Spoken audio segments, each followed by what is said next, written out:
চাওক ইতিমধ্যে হোজাইত অখিল গগৈ আৰু দেৱব্ৰত শইকীয়াক একেলগে দেখিবলৈ পোৱা গৈছিলে আৰু আমি দেৱব্ৰত শইকীয়াক আমি এই মুহূৰ্তত দেখুৱাই আছোঁ যে এনেদৰে হোজাইত তেওঁ সন্ধিয়া পৰত হোজাইত দেখিবলৈ পোৱা গৈছিলে আৰু অখিল গগৈও আছিলে একেলগে যে দেখা গৈছে বিৰোধী দলৰ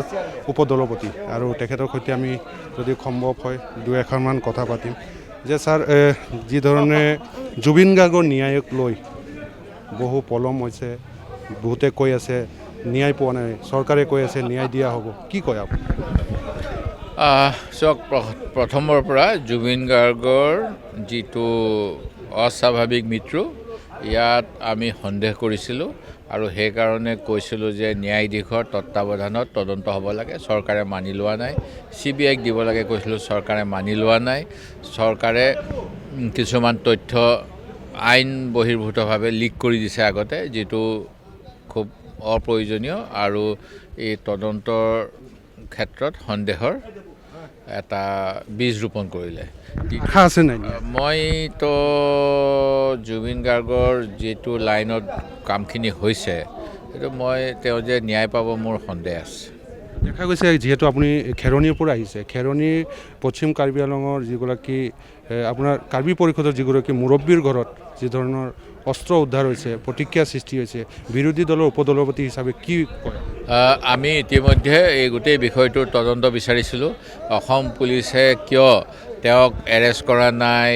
তথ্য প্ৰমাণ নষ্ট কৰাৰ অভিযোগত এইটো এটা ডাঙৰ প্ৰশ্ন একমাত্ৰ বিজেপিৰ মুখ্যমন্ত্ৰী হিমন্ত বিশ্ব শৰ্মাৰ হুঁৱে বাৱে থকাৰ কাৰণে তেওঁৰ ঘনিষ্ঠ কাৰণেই তেখেতক ৰক্ষণাবেক্ষণ দিছে নেকি অসম আৰক্ষীয়ে এইটো এটা ডাঙৰ প্ৰশ্ন কাৰণ তেখেতৰ ঘৰটো হ'ল এটা উত্তেজনাকাৰী কিছুমান মানে উপদ্ৰৱৰ ফলত তেওঁৰ ঘৰটো ধ্বংস হৈছিল তেওঁ তাত কি তথ্য আছে চৰকাৰে যাতে তদন্ত কৰিব পাৰে চৰকাৰী পক্ষক তেওঁ এজন চৰকাৰী মানুহ হৈ শাসকীয় দলৰ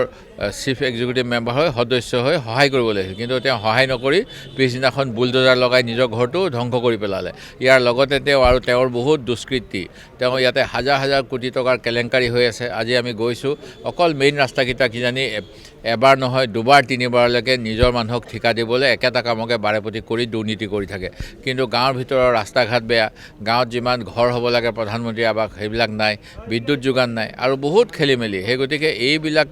লুকুৱাবলৈ লগতে যোৱাকালি মই পেপাৰত পালোঁ আজি ভিডিঅ' দেখিছোঁ তাতে অস্ত্ৰ শস্ত্ৰ আছিল তেওঁলোকে ভয় ভাবুকি দি মানুহৰ পৰা ভোট আদায় কৰে নেকি সেইটো এটা সন্দেহ হৈছে আৰু কি তাত লুকুৱালে নাজানো সেই গতিকে মই ভাবোঁ অসম আৰক্ষীৰ প্ৰথম কাম আছিল যেতিয়া তদন্ত কৰিবলৈ দিছে গোটেই ঘটনাবিলাক যিহেতু কিছুমান ঘটনা হ'লে তদন্ত হ'ব লাগে যেনে এজন শাৰীৰিকভাৱে অসুস্থ ল'ৰা তাতে জ্বলি গ'ল দ্বিতীয়তে আৰক্ষীয়ে কিবাকিবি কাৰণত তাতে ফায়াৰিং কৰিব লগা হ'ল আৰু এজন ফাংচন নামৰ যুৱকৰো মৃত্যু হ'ল এই দুইটা ঘটনা কিয় হ'বলৈ পালে এই কথাখিনিতো চাব লগা আছিলে এই কথাখিনি চাবলৈ হ'লে তাতে দেখা গ'ল হয় যে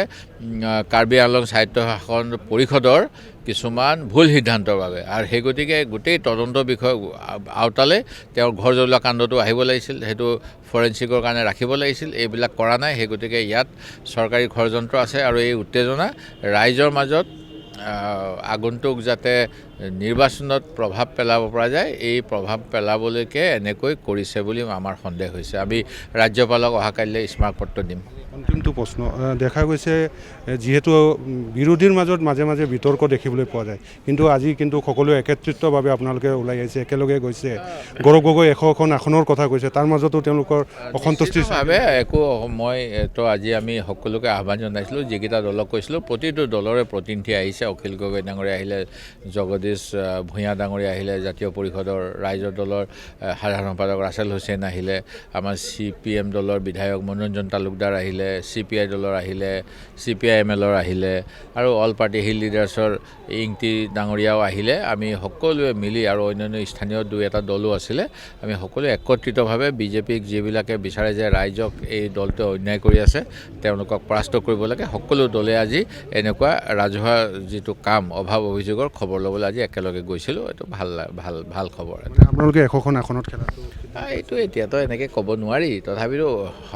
আমাৰ সভাপতি সভাপতি ডাঙৰীয়াই 100খন কৈছে যেতিয়া ময়ো 100খন বুলি ভাবি লৈছোঁ আৰু নিশ্চয় হ'ব আৰু বাকী অন্যতো 26খন আসন আছে আমি সকলো দলে আসন নিবিচাৰে কিছুমান দলে সমৰ্থন কৰিব বিচাৰে আসন নোহোৱাকৈও আমি সকলোৱে মিলি পেলাই খেলিম এয়া আছিলে বিৰোধী দলৰ উপদলপতি দেৱব্ৰত শইকীয়া আৰু আমি কথা পাতিছোঁ যে এই মুহূৰ্তত বিভিন্ন বিষয় লৈ তেওঁ এই মুহূৰ্তত মন্তব্য প্ৰদান কৰিছে মিত্ৰতা প্ৰসংগই হওক বা তুলিৰাম ৰঙাঙৰ বাসগৃহত যি ধৰণৰ মাৰণাস্ত্ৰ উদ্ধাৰ হৈছে সেই সন্দৰ্ভতো তেওঁ মন্তব্য প্ৰদান কৰিছে সমান্তৰালভাৱে জুবিন গাৰ্গৰ ন্যায়ক লৈও তেওঁ মন্তব্য প্ৰদান আপুনি বিচৰা বাতৰি পাব কেৱল নিউজ 18 এপত